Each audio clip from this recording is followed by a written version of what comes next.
Hey guys, I'm Alfred Poshspot and welcome to week 22 of the Premier League review. If you want to know the series, what we do is take a look at the past set of Premier League results, we take a look at the Premier League table, and we finish off by looking at the top goal scorers. So here is the past set of Premier League results. These games were played on Monday the 1st, Tuesday the 2nd, Wednesday the 3rd, and Thursday the 4th of January 2018. And as you can see, there is one extra game here this week because for some reason Tottenham and West Ham didn't play last week, so they play each other here, and they also played an extra game, so everyone is on 22.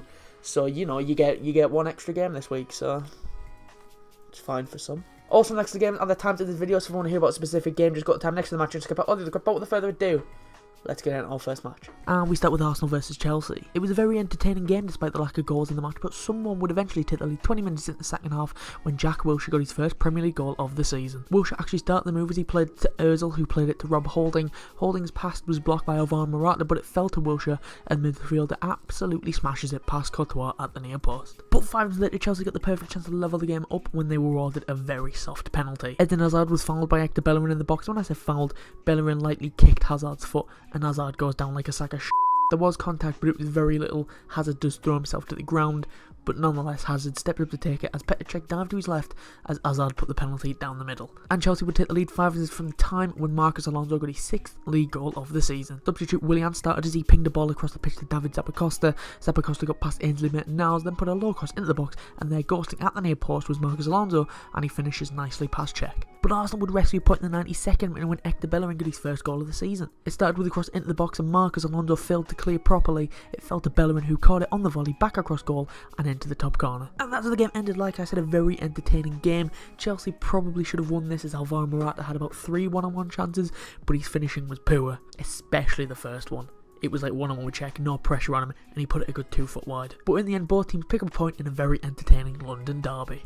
And we move on to Brighton versus Bournemouth. Brighton took the lead early on in this match. As only 5 minutes into the game, they took the lead through Anthony Knockaert. It was quite a simple goal for Bournemouth to concede, as Brighton pretty much walked through the Cherries' defence before Jose Izquierdo put the ball across the face of goal, and there at the back post was Knockaert, who tapped into the net. But Bournemouth leveled the game up in the half-hour mark when Steve Cook got a goal against his former club. It came from a corner that Jordan Ibe whipped in, and rising higher than anyone else was Cook, who flicked his header into the far corner. But Brighton would retake the lead 2 minutes into the second half when Glenn Murray got the goal. It started with Bournemouth giving the ball away on the halfway line, and Pascal Gross slid a lovely ball into the path of Izquierdo, and yet again he put a cross goal, and there this time was Glenn Murray, who smashed home against his former club. But Bournemouth would equalise yet again in the 78th minute when Callum Wilson made it 2-2. Horrible defender from Brighton as the ball was in their box and they had about 5 chances to clear it away, but instead they just end up hitting it up into the air rather than away from goal, and when it does drop, it drops to the feet of Brighton defender Shane Duffy. His clearance smacks off of Adam Smith, and it fell to striker Callum Wilson, who threw his leg at it and put it back across Matty Ryan and into the back of the net. If you ask me to define goalmouth scramble, I would tell you, just watch this. And that's how the game ended, a very entertaining match to kick off at 2018. Brighton will feel disappointed that they couldn't wrap the game up, as they had plenty of chances to put the game beyond Bournemouth, but they were quite wasteful at times. Bournemouth were not at their best in this match, but they will be the happier of the two sides as they both kicked off the year with a point apiece. And we move on to Manchester City versus Watford. It wouldn't take long for this game to get its first goal, as only 38 seconds into the match, Raheem Sterling gave Man City the lead with the quickest Premier League goal of the season. David Silva laid the ball off to Leroy Sané on the left wing, and the German plays a lovely low cross into the box, and there waiting for it was Sterling at the back post, and the winger tapped home. And Man City doubled their lead in the 13th minute, and Christian Cabasele put the ball into his own net. Yet again, David Silva starts the move as he laid it off to Kevin De Bruyne this time, and he put a low cross into the box that was headed for Sergio Aguero in the middle. Cabasele tried to come in and clear it away, but instead his attempted clearance goes into the back of his own net. And Man City grabbed their third in the 63rd minute. Sergio Aguero had missed a couple of golden chances, but he finally took one of those here as Kevin De Bruyne whipped a ball in that was straight at the feet of Aurelio Gomez, and he's got to be picking it up, or at least just kick it away, but he instead parries it straight to Aguero, and the Argentine tapped home. But Watford would get a consolation goal in the 81st minute when Andre Gray made it 3-1. Came from Andre Carrillo as he played the ball into the box, and there waiting for it was Gray, who tapped home. And that's how the game ended, a pretty comfortable win in the end for City. Watford never really challenged them. The Man City back line did well to stop Watford for most of the game, but anytime they did let Watford through, apart from one occasion, Ederson had it covered anyway. Man City continue their unbeaten season, and they've probably restarted their winning streak as well. And we move on to Leicester versus Huddersfield. It would take until the second half for one of these teams to break the deadlock, and it was Leicester who took the lead 5 minutes after the break. It came from a set piece that wasn't dealt with as Mark Albrighton pinged the ball back in towards the far post, and Riyad Mahrez was there to cushion a volley into the far corner. And Leicester doubled their lead 10 minutes later when Islam Slimani got the goal. It was a great ball to play the Algerian through, and he was one-on-one with the keeper, and he chose the cocky way as he chipped the keeper to double the Foxes' lead. And Leicester wrapped the game up in the 90th minute when Mark Albrighton made it 3-0. Albrighton just had the ball in the back of the net, but it was ruled out for offside, but this one counted as Demarai Gray's cross was deflected into the path of the wide man, and and Brighton converted from close range. And that's how the game ended. Leicester deserved the win in the end as they were the better side in the second half, and they passed the ball around Huddersfield like they weren't even there. Huddersfield rarely threatened the Leicester goal apart from a few shots, and they were way off target, and those were the best chances they had. Leicester though deserved winners as they ended a run of 5 Premier League games without a win. And we move on to Burnley versus Liverpool. Liverpool took the lead on the 60-minute mark when Sadio Mane got a much needed goal. It was quite a boring game with no teams having any real chance, but one moment is all that was needed when Trent Alexander-Arnold put a ball in. It wasn't the best ball as Mane controlled it on the edge of the box with his back towards goal, but he hit it on the turn and he fired it into the roof of the net. But Burnley levelled the game up in the 89th minute when Johan Goodmanson got the goal. It came when Charlie Taylor put a cross into the box, Sam Vokes flicked it on, and they're running in at the back post with Goodmanson, and the Icelandic midfielder headed home from point blank range. But would you believe it, Liverpool won the game with the final chance of the match when surprisingly centre-back Ragnar Klavan got the goal. It was the most unlikeliest of assisters and pretty much a replay of the Burnley goal as well, as Oxlade-Chamberlain put a free kick into the box, Lovren headed it on, and there running at the back post was Klavan, who headed home for his first ever Liverpool goal, his first Premier League goal, and he's actually the first Estonian to score in the Premier League, so you know, all hail King Ragnar. And that is how the game ended. For once, Liverpool are the team to score in the dying moments and nick a win from their opponents. Burnley did deserve to be level, as in the second half they were the better side for a majority as Liverpool got sloppy and Burnley were piling the pressure on, but in the end it was two centre-backs combining as Liverpool picked up another win. And we move on to West Ham versus West Brom. West Brom took the lead on the half-hour mark when James McClean gave the Baggies the lead. It was all McClean as he picked the ball up just inside of the West Ham half, and he makes his way towards the edge of the box before taking a shot that took a big deflection, and that helped it loop over Adrian and into the West Ham goal. But West Ham levelled the game up 15 minutes into the second half when Andy Carroll got the goal. It was a typical Carroll goal as Aaron Cresswell whipped the ball in. Carroll rose highest to plant his header into the back of the net. And West Ham would nick a win in the 94th minute when Andy Carroll got his second of the match. Another Carroll goal as Marko Arnautovic crossed it in, and there to meet it was Carroll, who yet again headed in for the goal. And that's how the game ended. West Brom will be kicking themselves that they couldn't wrap this game up, as they had chances to retake the league when it was all square, but they just couldn't do it. Andy Carroll's double gave West Ham their first victory in 4 games and also extended West Brom's winless run to 21 games in all competitions, with their last win coming on the 22nd of August, and that was against League 2 side Accrington Stanley in the Carabao Cup.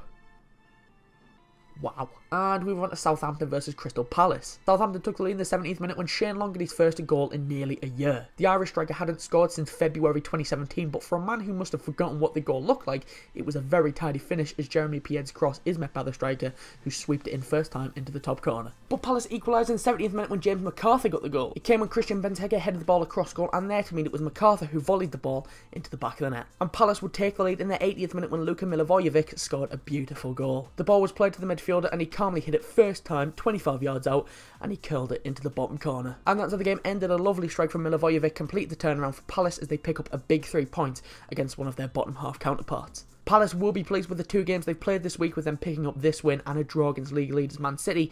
Things are looking good for Palace fans, but for Southampton fans, it's quite the opposite at the moment, as they have been picking up the odd point here and there, but they haven't won a game since late November. And we move on to Swansea versus Tottenham. Swansea took the lead 10 minutes into the match when Fernando Llorente scored a goal against his old club. It came from a free kick in a crossing position that Christian Eriksen does, and Llorente powered his header into the back of the net, but here's the thing, the striker was miles offside, so it shouldn't have stood, but it did. And Tottenham wrapped the game up in the 89th minute as Spurs launched a quick counter-attack that saw Harry Kane find Dele Alli.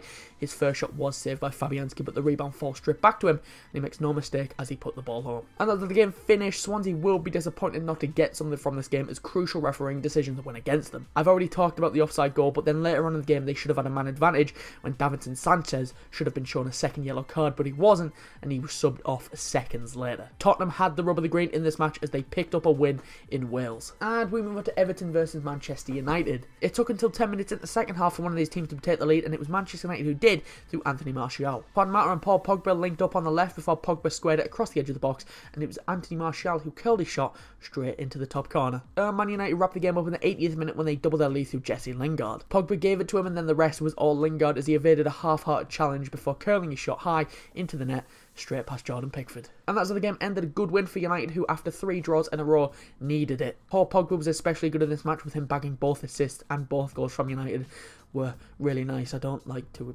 admit it, but it was. Everton defeated for the 2nd game in a row as United picked up a much needed win.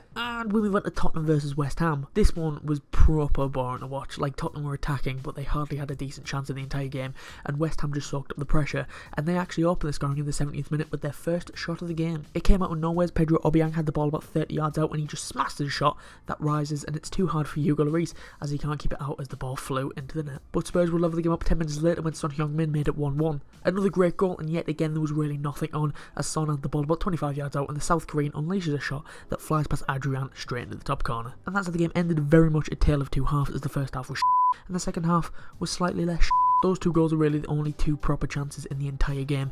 Tottenham were attacking more, but they failed to create any clear-cut chances. West Ham rode their luck in the end, with the Hammers picking up a well-earned point at Wembley. And finally, we've got Stoke versus Newcastle. Newcastle took the lead in the 73rd, and when Ayoze Perez put the Magpies ahead. Stoke were caught with their pants down as a ball into the box from Jacob Murphy finds Perez in a ton of space, and he hit the ball with the outside of his foot past Jack Butland. And that's how the game ended. It's looking more and more likely that Mark Hughes will be the next manager to face the sack following another loss this week, especially after he said last week, following a question about him resting players against Chelsea, he quotes, "I rested players to try and beat Newcastle, which I believe we will do. The game changes on Monday." End quote. Well, Mr. Hughes, you lost to Newcastle. Now what? Stoke headed closer and closer to the drop zone, with fans becoming more impatient of their manager as they lost to a Newcastle side that desperately needed this win. So that's all the games I've got for you this time. Before we go, let's take a look at the Premier League table and top goal scorers. Starting off with the Premier League table. Starting with the top 5, as you can see, Manchester City are top after they beat Watford. Manchester United are second after they beat Everton. Chelsea are third following their draw with Arsenal. Liverpool are fourth following the last minute win over Burnley. And Tottenham make up the top 5 after they won and drew in their 2 games this week. Moving on to the bottom 5, and Swansea are bottom after they lost to Tottenham. West Brom are 19th after they lost to West Ham. Stoke make up the relegation zone after they lost to Newcastle. Southampton are just above the drop zone following their loss to Crystal Palace, and Bournemouth make up the bottom 5 following their draw with Brighton. Moving on to top goal scorers, and as you can see, Harry Kane didn't score in either of his games this week, so he's still on 18 goals and 1 assist. Mo Salah didn't score either, he's still on 17 goals and 5 assists. Raheem Sterling scored the fastest goal of the season in just 30 seconds, and that made his tally increase to 14 goals and 4 assists. Sergio Aguero also got a goal against Watford, he went up to 13 goals and 4 assists, and Alvaro Morata should have scored, but he couldn't finish his dinner, so he stayed on 10 goals and 4 assists. Right, so that's all I've got for you this time. If you did, drop a short, leave a like and subscribe if you're new, and I'll be back in just over a week on Tuesday the 16th for the next episode of the Premier League review. Yep, no episode next week because there are no Premier League games due to everybody playing in the FA Cup, so I get a little rest, which I need, because this series gets a bit hectic over Christmas and New Year, so I'm going to enjoy this. If you want to follow my personal Twitter, the link is in the description. If you want to follow us on Twitter to stay up to date about when we go live or upload a video, the link to that is in the description as well, or it's at portionofsport_. If you missed last episode, that'll be popping on your screen about now, along with a link to the channel, so be sure to click that to subscribe. But anyway, thanks for watching. Be sure to leave a like and subscribe if you are new. I've been Mark from A Portion of Sport, and I'll see you soon.